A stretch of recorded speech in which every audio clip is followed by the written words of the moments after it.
नमस्कार दोस्तों, मैं हूं ममता तिवारी और आप सभी का स्वागत करती हूं मेरे चैनल ममताज वे में। तो चलिए दोस्तों, आज हम इस वीडियो में तुलसी विवाह से संबंधित संपूर्ण नियम विधि जानेंगे। पूजा का शुभ मुहूर्त क्या है विवाह करने का, और आप लोगों के एक दो महत्वपूर्ण सवाल है वो भी जानेंगे। माता को कौन कौन सी ऐसी 5 चीज़ें हमें ज़रूर चढ़ानी है, सब कुछ मैं आपके साथ शेयर करूँगी एकदम सरल और सिंपल तरीके से। आप लोग ध्यान से वीडियो को देख लीजिएगा कि आप लोगों के द्वारा एक भी गलती ना हो। तो सबसे पहले विष्णु भगवान का सिंगल फोटो आप लोग लीजिएगा और माता को दाहिने साइड रखिएगा। कभी भी पत्नियां जो हैं पुरुष के दाहिने साइड मतलब बैठती हैं या रखा जाता है, तो तुलसी माता को आप लोग दाहिने साइड पे रखिएगा, विष्णु भगवान के दाहिने, ठीक है। और आप लोग चौकी पर भी स्थापित कर सकते हैं या जहाँ कहीं भी तुलसी जी का बेदी है वहाँ भी ले जाकर फोटो और शालिग्राम जी को आप लोग रख सकते हैं पीला वस्त्र बिछाकर। और कलश के नीचे आप अष्टदल कमल चावल से भी बना सकते हैं और फूलों से भी बना सकते हैं, लेकिन आप लोगों ने कहा था कि एकादशी के दिन चावल का प्रयोग नहीं करते, इसलिए मैं फूलों का आसन दी हूँ। आप चाहें तो चावल का भी आसन दे सकते, अष्टदल कमल बना सकते, कोई दिक्कत नहीं है। पूजा पाठ में इतना नहीं देखते हैं, भोग नहीं लगानी चाहिए। और देखिए इसमें मैं हल्दी डाल दी, सुपारी डाल दी, सिक्का डाल दी, फूल डाल दी। और कलश स्थापित मैं करूँगी 5 पत्र आम पत्र का ले ली हूँ, 5 पल्लों वाला। और इसमें जो है मैं पान का पत्र भी डाल दी। विवाह का देखिए संपूर्ण नियम हमें करनी है। और तुलसी जी का अगर आप विवाह रचाते हैं ना, तो एक बेटी के कन्यादान के बराबर आपको फल मिलता है। तो ज़रूर हर महिलाएं रचाएंगी विवाह, क्योंकि आप जो है 23 से लेकर और 27 तक बीच में आप लोग कभी भी पूर्णिमा तक, एकादशी से पूर्णिमा तक आप लोग विवाह रचा सकते हैं। मैं सब कुछ बता चुकी हूँ। और यहाँ मैं गेहूँ रखी हूँ, क्योंकि पिछले वीडियो में चावल रखी थी, तो कई लोगों का सवाल है कि दीदी एकादशी के दिन चावल हमारे यहाँ नहीं चढ़ाते हैं। तो देखिए चावल ऐसा चीज़ है ना कि हर आदमी को मिल जाएगा आसानी से। गेहूँ हर आदमी के घर में नहीं होता, इसलिए मैं बताई थी। और हम भोग नहीं लगा रहे हैं, आप पूर्ण पात्र में चावल भी रख सकते हैं, कोई दिक्कत और समस्या नहीं है। और देखिए इस पर मैं कलश पे स्वास्तिक बना ली हूँ, कंठ पे कलावा लगा ली हूँ, सब कुछ करके रखी हूँ कि वीडियो बड़ा ना हो। और इधर गणेश और लक्ष्मी जी को मैं स्थापित करूंगी। तो प्रथम पूजा कहीं भी गणेश जी का ही किया जाता है, तो विवाह समारोह है तो गणेश जी की पूजा तो हम प्रथम करेंगे। तो आप जो है सुपारी से भी गणेश जी बना सकते हैं और हल्दी से गौरी जी बना सकते हैं, और पान के पत्ते पर स्थापित कर सकते हैं, लेकिन मेरे पास है तो मैं नहीं करूंगी, ठीक है। आप इस प्रकार से सुपारी और कलावा से बना सकते हैं। और पान के पत्ते पे मैं रख दिया। और विष्णु भगवान के पूजा विवाह में आप जो है शंख जरूर रखिएगा और एक दीपक प्रज्वलित करके रखिएगा, क्योंकि दीपक जो है सभी पूजा पाठ का साक्षी होता है, तो जरूर रखिएगा। और एक पात्र में जल लेकर हमें पूजा करने बैठनी है। उसके बाद से आप जो है हम भगवान को स्नान के रूप में कराएंगे। देखिए आप पात्र से भी करा सकते हैं, आम पल्लों से भी या पुष्प से भी भगवान को स्नान स्वरूप हम इस प्रकार से जल का छिड़काव करेंगे। गंगा जल मिश्रित जल रहे तो और भी बेहतर होगा, ठीक है। उसके बाद से हम जो है विवाह का जैसे पूजा का संकल्प लेंगे। अपना नाम बोल दीजिए, अपना गोत्र बोल दीजिए, अपना स्थान का नाम बोल दीजिए कि चलिए हे माता, मैं आपका विवाह रचाने चल रही हूँ, निर्विघ्न संपन्न कराइए, मुझे आशीर्वाद दीजिए कि हर साल मैं इसी प्रकार से आपका विवाह जो है रचाऊँ। हे तुलसी माता, हे विष्णु भगवान, आप लोग जरूर कीजिएगा। बिना व्रत रखे भी विवाह रचा सकते हैं। आप लोगों ने पूछा था क्वेश्चन, वो भी बता दूँ। और व्रत रख कर करे तो और भी बेहतर है। देवउठनी एकादशी का व्रत आप कर सकते हैं पहली बार भी। और कई लोगों ने पूछा है कि दीदी पहली बार विवाह रचा सकते हैं? कभी नहीं रचाएं, बिल्कुल रचा सकते हैं, ठीक है। टेंशन मत लीजिएगा, जरूर कर सकते हैं। बीच में अगर करने लायक नहीं है तो आप पूर्णिमा के दिन भी कर सकते हैं। उसके बाद हम विष्णु भगवान को हल्दी लगाएंगे, चंदन लगाएंगे। इधर गणेश जी को भी मैं देखिए चंदन लगा दी, माता लक्ष्मी को सिंदूर लगा दी। और आप लोग का आंसर देने में पीछे हो जा रही हूँ बोलने में। और इधर देखिए माता को हल्दी लगाने के बाद हम जो है उसके उपरांत हम सिंदूर लगाएंगे, क्योंकि विवाह है तो अब 7 या 5 पत्ते पर आप लोग सिंदूर माता को लगा दीजिएगा। और उसमें भी पीला सिंदूर मिले तो और भी अच्छा, पीला से ही विवाह होता है। और देखिए इधर मैं विष्णु भगवान को एक जनेऊ समर्पित करूंगी। आप चाहे तो गणेश जी को भी कर सकते हैं, ठीक है। मेरे पास एक ही जनेऊ था तो मैं एक ही की हूँ। और उसके आगे आपको क्या ध्यान रखनी है कि देखिए गन्ना से मंडप आप लोग बना लीजिएगा, अगर गन्ना मिलता है तो, या केले के पत्ते से, क्योंकि विष्णु भगवान का प्रिय है। और ईख जो है आप लोग पूछे दीदी हम फलाहार में चूस सकते हैं, तो जी आप सुबह में ईख का फलाहार कर सकती हैं, गन्ने का जूस पी सकती हैं और शाम को मंडप बनाकर आप लोग पूजा कर सकते हैं। तो मेरे पास बड़ा ईख नहीं था, इसलिए मैं रख कर केवल आपको समझा दी हूँ। और वरमाला के लिए आप फूलों का भी हार ले सकते हैं या इस प्रकार के आर्टिफिशियल हार भी ले सकते हैं। जितना श्रद्धा हो उसमें आप लोग दिखा दीजिएगा माता के लिए। तुलसी माता के पूजा में, विवाह में हमें एक भी कार्य जो है छोड़नी नहीं है, एकदम श्रद्धा भाव भक्ति से हमें पूजा पाठ करनी है। तो देखिए, माता से स्पर्श करा के मैं विष्णु भगवान को फूलों का हार चढ़ा दी, मतलब पहना दी, और विष्णु भगवान से स्पर्श कराकर तुलसी माता को हम ये हार पहनाएंगे। अगर कमज़ोर तुलसी जी हैं तो आप गमले में ही आप पहना दीजिए। मेरी भी तुलसी जी हिल रही थी, ज़्यादा मजबूत तो नहीं है। और काली और जैसे रामा और श्यामा कोई भी तुलसी जी आप लोग ले सकते हैं विवाह रचाने के लिए। नया की कोई ज़रूरत नहीं है, पुरानी तुलसी जी से भी आप लोग कर सकते हैं। और देखिए, मैं आर्टिफिशियल माला से भी जयमाल करा दी, ठीक है, वरमाला करा दी। तो विष्णु भगवान के लिए पीला और माता के लिए लाल, ठीक है। माता को हम वृंदा के रूप में भी जानते हैं। तो हर सुहागन महिलाएं तुलसी माता का विवाह और लड़कियां जरूर रचाएंगी, भूलिएगा मत आप लोग, क्योंकि बहुत लंबा समय है, इसमें किसी न किसी दिन आप लोग कर ही सकते हैं।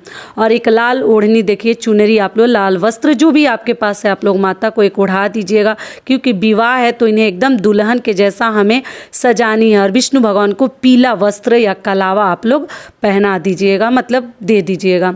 और चूड़ी तने में आप लोग देखिए इस प्रकार से, देखिएगा टूटे ना, उस दिन पाप नहीं कमानी है, ध्यान रखिएगा आप लोग धीरे धीरे से। और गुरुवार का दिन है, कोई दिक्कत नहीं है, तुलसी माता को आप लोग स्पर्श कर सकते हैं, तो धीरे धीरे से चूड़ी भी पहना दीजिए। और आप लोग पूछे हैं कि दीदी हम लोग तुलसी जी को उस दिन तोड़ सकते हैं, तो जी नहीं, आप तोड़नी नहीं है, पहले से ही तोड़ कर रख लीजिए अगर भोग में डालनी है तो। और देखिए माता को मैं एक बिंदी भी लगा दे रही हूँ। जितना सुंदर से आप लोग करेंगे देखिए उतना ही भगवान हमें आशीर्वाद देंगे। हे माता रानी, हमारी सौभाग्य इस प्रकार से बना कर रखिए कि जन्म जन्म हम भी आपका इसी प्रकार से पूजा पाठ करें, आपका विवाह रचाएं। और पत्ते पर थोड़ा सा मेहंदी भी आप लोग माता को लगा दीजिएगा, ठीक है। सारे नियम विधि मैं कर दी।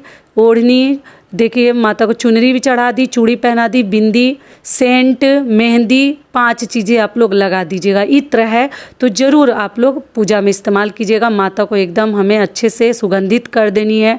उसके बाद से लड्डू आप लोग ज़रूर मंगा लीजिएगा। ऐसे अपने श्रद्धा के अनुसार, अपने क्षमता के अनुसार आप लोग भोग प्रसाद चढ़ा सकते हैं, जो भी यथाशक्ति तथा भक्ति। ऐसा नहीं कि मैं जो दिखा रही हूँ वही आपको भी चाहिए, आप जो चाहे ले सकते। केवल बतासे से भी पूजा कर सकते, केवल मिश्री से भी कर सकते हैं, लेकिन लड्डू हो, विवाह शादी में लड्डू को बहुत अधिक शुभ माना गया है तो और भी बेहतर है। और गणेश जी के लिए देखिए मैं सेपरेट निकाल दूंगी, क्योंकि विष्णु भगवान के पूजा में हम तुलसी पत्र इस्तेमाल करेंगे, मतलब भोग में, लेकिन हम गणेश जी के भोग में, शिव जी के भोग में तुलसी पत्र नहीं डालते हैं, तो उनको मैं अलग से देखिए भोग लगा दी हूँ। और तुलसी पत्र जरूर आप लोग पहले से, या सूखा गिरा भी होगा तो आप लोग भोग में समर्पित कर दीजिएगा। और व्रत एकादशी का रख कर अगर करें तो ज़्यादा बेहतर होगा। पहली बार आप लोग विवाह रचा सकते हैं, पहली बार व्रत भी कर सकते हैं, ठीक है। और एकादशी के दिन हम वस्त्र का दान कर सकते हैं, फलों का दान करते हैं, बर्तन का दान करते हैं। तो आप तुलसी माता को साड़ी, कपड़ा, जो भी आप चाहें दान कर सकते हैं, या केवल श्रृंगार की चीज़ें। और ये सभी चीज़ें जो है चढ़ाकर माता को, सुहाग की चीज़ें, विष्णु भगवान के लिए आप शर्ट पैंट का कपड़ा हो, धोती हो, जो भी आपके पास हो, पैजामा कुर्ता हो, चढ़ाकर और ये ब्राह्मण को दान में आप लोग दे सकते हैं। अपने ननद को भी दे सकते हैं, अपने बुआ सास को भी दे सकते हैं, या किसी ब्राह्मण को भी आप लोग दे सकते हैं। सारी बातें समझ में आ गई। तो देवउठनी एकादशी का जो भी लोग व्रत रखते हैं ये सभी दान उस दिन करते हैं। अनाज का दान उस दिन नहीं किया जाता है। आप लोगों ने पूछा है, फलाहार किया जाता है। आप लोग पूछे दीदी उस दिन क्या खाएंगे, तो फलाहार पे देवउठनी एकादशी का व्रत हम रखते हैं। बड़ा ही महान एकादशी है, आप लोग हाथ से मत जाने दीजिएगा, जरूर व्रत रखिएगा, ठीक है। और आज के दिन हो सके तो लहसुन प्याज ना खाएं, क्योंकि कल व्रत रहनी है। और परसों जो है, मतलब कल तो व्रत रखेंगे 23 को, और 24 को हम पारण करेंगे, तो रोटी से पारण किया जाता है। आगे वीडियो कोशिश करूंगी कि आपको दूं। और यहाँ मैं गठबंधन करूंगी। गठबंधन में के ध्यान क्या रखनी, धागा को तोड़नी नहीं है, ठीक है। और सब चीज़ों का हम क्या करेंगे, कैसे विसर्जन करेंगे, कब उठाएंगे, उसके लिए अलग से वीडियो आप लोग के लिए अपलोड करूंगी। आप लोग पूछे हैं और मांगे हैं। तो देखिए यहाँ पर मैं कलावा को यहीं पर रख दूंगी, तोड़ूंगी नहीं। 2 बार या 5 बार आप लोग गठबंधन कर दीजिएगा। और पूजा का शुभ मुहूर्त क्या है देखिए, मैं ऊपर लगा दी हूँ। आप लोग जो है उसके अनुसार भी कर सकते हैं, उससे कम मतलब पहले भी कर सकते हैं और उससे बाद में भी कर सकते हैं, कोई दिक्कत नहीं है। जितना बजे तक आपका तैयारी हो जाए कर लीजिएगा, लेकिन रात में ही पूजा किया जाता है, दिन में नहीं किया जाता है। देखिए आपके सभी सवालों के उत्तर भी मैं दे रही हूँ। और साथ में बतासे का भोग जरूर लगेगा, लड्डू बतासा हो तो इससे बेहतर कुछ नहीं है।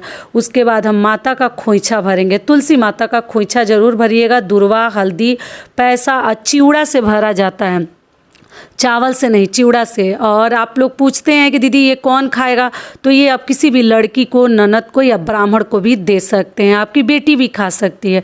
तो 5 बार चिवड़ा से, मैं देखिए थोड़ा थोड़ा सा डाल रही हूँ क्योंकि डाल में बांधेंगे तो टूट जाएगा।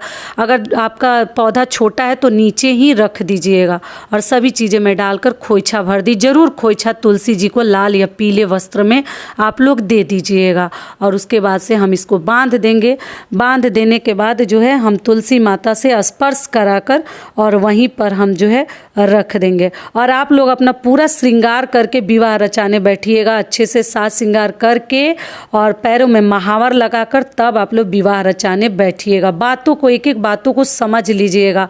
और यहाँ दक्षिणा कुछ जरूर रख दीजिएगा, गठबंधन का जो दक्षिणा है या पूजा में जो भी कमी बेसी है उसके लिए। और दोस्तों आप लोग से एक छोटी सी रिक्वेस्ट है, अगर वीडियो पसंद आता है तो चैनल को पक्का सब्सक्राइब कर दीजिएगा और वीडियो को लाइक कर दीजिएगा। आपके एक लाइक से हमें बहुत अधिक हिम्मत और प्रेरणा मिलती है और जो भी मेहनत करते हैं वो हमारा सफल हो जाता है, तो ज़रूर कीजिएगा।